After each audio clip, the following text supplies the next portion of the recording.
सीधे नागपुर लिए चलेंगे जहां प्रधानमंत्री क्या कुछ कह रहे सुनाते हैं आपको। उनके जीवन का अंधकार भी दूर होगा। मैं सेवा कार्य के लिए माधव नेत्रालय से जुड़े सभी लोगों को उनकी कार्य की, उनके सेवा भाव की सराहना करता हूं और मेरी तरफ से अनेक अनेक शुभकामनाएं देता हूं। साथियों, लाल किले से मैंने सबके प्रयास की बात कही थी। आज स्वास्थ्य के क्षेत्र में देश जिस तरह काम कर रहा है, माधव नेत्रालय उन प्रयासों को बढ़ा रहा है। देश के सभी नागरिकों को बेहतर स्वास्थ्य सुविधाएं मिले, यह हमारी प्राथमिकता है। देश में गरीब से गरीब को भी अच्छे से अच्छा इलाज मिले, कोई भी देशवासी जीवन जीने की गरिमा से, और ये सरकार की नीति है। और इसलिए आयुष्मान भारत के कारण आज करोड़ों लोगों को मुफ्त इलाज की सुविधा मिल रही है। हजारों जन औषधि केंद्र देश के गरीबों को, मध्यम वर्गीय परिवारों को सस्ती दवाएं दे रहे हैं। इन दिनों देश में करीब 1,000 डायलिसिस सेंटर जो मुफ्त में डायलिसिस की सेवा का एक यज्ञ चला रहे हैं। इससे देशवासियों के हजारों करोड़ रुपए बच रहे हैं, उनको स्वास्थ्य लाभ हो रहा है। बीते 10 साल में गांवों में लाखों आयुष्मान आरोग्य मंदिर बने हैं, जहां से लोगों को देश के सर्वश्रेष्ठ डॉक्टरों से टेली मेडिसिन से कंसल्टेशन मिलता है, प्राथमिक इलाज मिलता है और आगे के लिए सहायता होती है। उन्हें रोगों की जांच के लिए सैकड़ों किलोमीटर दूर नहीं जाना पड़ रहा। साथियों, हमने न सिर्फ मेडिकल कॉलेजों की संख्या में 2 गुना वृद्धि की है, लेकिन हमने देश में ऑपरेशनल एम्स की संख्या भी 3 गुना बढ़ाई है। देश में मेडिकल सीट्स भी 2 गुनी हुई है। प्रयास यही है कि आने वाले समय में लोगों की सेवा के लिए ज्यादा से ज्यादा डॉक्टर्स और अच्छे डॉक्टर्स उपलब्ध हो। एक बहुत बड़ा साहसिक निर्णय हमने किया। आजादी के बाद पहली बार हुआ, इस देश का गरीब का बच्चा भी डॉक्टर बन सके, उसके सपने पूरे हो सके। इसलिए विद्यार्थियों को अपनी मातृभाषा में डॉक्टर बनने की सुविधा हमने उपलब्ध कराई। आधुनिक चिकित्सा विज्ञान से जुड़े इन प्रयासों के साथ ही देश अपने पारंपरिक ज्ञान को भी आगे बढ़ा रहा है। हमारे योग और आयुर्वेद, इन्हें भी आज पूरे विश्व में नई पहचान मिली है। भारत का सम्मान बढ़ रहा है। साथियों, किसी भी राष्ट्र का अस्तित्व पीढ़ी दर पीढ़ी उसकी संस्कृति के विस्तार, उस राष्ट्र की चेतना के विस्तार पर निर्भर करता है। हम अपने देश का इतिहास देखें तो सैकड़ों वर्षों की गुलामी, इतने आक्रमण, भारत की सामाजिक संरचना को मिटाने की इतनी क्रूर कोशिशें, लेकिन भारत की चेतना कभी समाप्त नहीं हुई।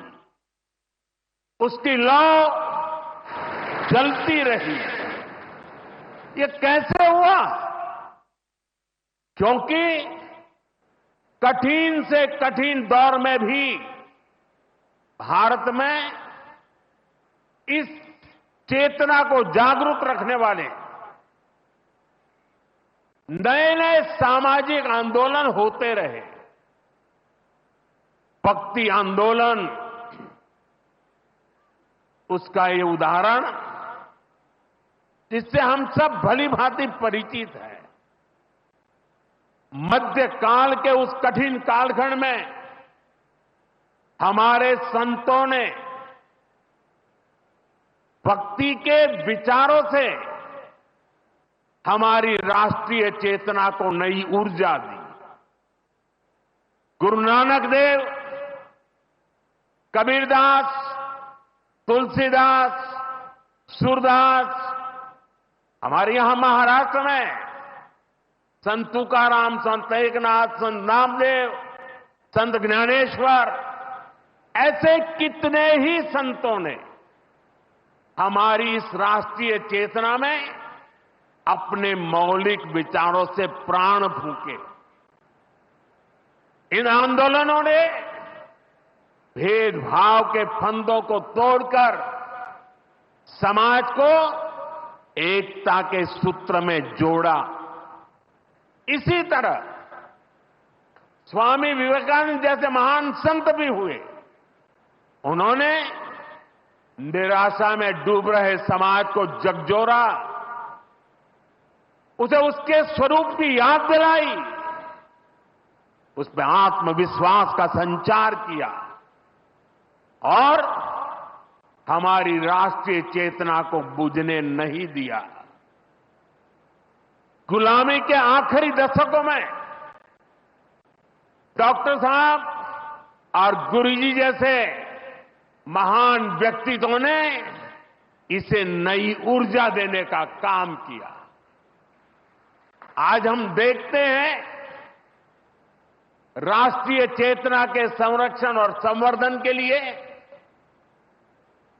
जो विचार बीज 100 साल पहले बोला गया, वो महान वटवृक्ष के रूप में आज दुनिया के सामने है। सिद्धांत और आदर्श इस वटवृक्ष को ऊंचाई देते हैं। लाखों करोड़ों स्वयंसेवक इसकी टहनी, ये कोई साधारण वटवृक्ष नहीं, राष्ट्रीय स्वयंसेवक संघ भारत की अमर संस्कृति का आधुनिक अक्षय वट है। ये अक्षय वट आज भारतीय संस्कृति को, हमारे राष्ट्र की चेतना को निरंतर ऊर्जावान बना रहा है। साथियों, आज जब हम माधव नेत्रालय के नए परिसर का काम शुरू कर रहे हैं तो दृष्टि की बात स्वाभाविक है। हमारे जीवन में दृष्टि ही हमें दिशा देती है। इसलिए वेदों में भी कामना की गई है, पश्चिम शरदः शतम, अर्थात हम 100 वर्ष तक देखें। ये दृष्टि आंखों की यानी बाह्य दृष्टि भी होनी चाहिए और अंतःदृष्टि भी होनी चाहिए। जब अंतःदृष्टि की बात करते हैं तो विदर्भ के महान संत श्री गुलाबराव महाराज जी का स्मरण भी होना स्वाभाविक है। उन्हें प्रज्ञाचक्षु कहा जाता था। बहुत कम आयु में ही उनको आंखों से दिखाई देना बंद हो गया, लेकिन फिर भी उन्होंने अनेकों पुस्तकें लिखी थी। और अब कोई भी पूछ सकता है कि जब आंखों से दिखाई नहीं देता है तो उसके बावजूद भी कोई इतने ग्रंथ कैसे लिख सकता था? इसका उत्तर यह है कि उनके पास भले ही नेत्र नहीं थे, लेकिन दृष्टि थी। ये दृष्टि बोध से आती है, विवेक से प्रकट होती है। ये दृष्टि व्यक्ति के साथ ही समाज को भी बहुत शक्ति देती है। हमारा राष्ट्रीय स्वयंसेवक संघ भी एक ऐसा संस्कार यज्ञ है जो अंतःदृष्टि और बाह्य दृष्टि दोनों के लिए काम कर रहा है। बाह्य दृष्टि के रूप में हम माधव नेत्रालय को देखते हैं और अंतर्दृष्टि ने संघ को सेवा का पर्याय बना दिया है। साथियों, हमारे यहां कहा गया है, परोपकाराय फलंति वृक्षाः, परोपकाराय वहन्ति नद्यः, परोपकाराय दुहन्ति गावः, परोपकारार्थमिदं शरीरम। हमारा शरीर परोपकार के लिए ही है, सेवा के लिए ही है। और जब ये सेवा संस्कारों में आ जाती है तो सेवा ही साधना बन जाती है। यही साधना तो हर एक स्वयंसेवक के जीवन की प्राणवायु होती है। ये सेवा संस्कार, ये साधना, ये प्राणवायु पीढ़ी दर पीढ़ी हर स्वयंसेवक को तप तपस्या के लिए प्रेरित कर रही है।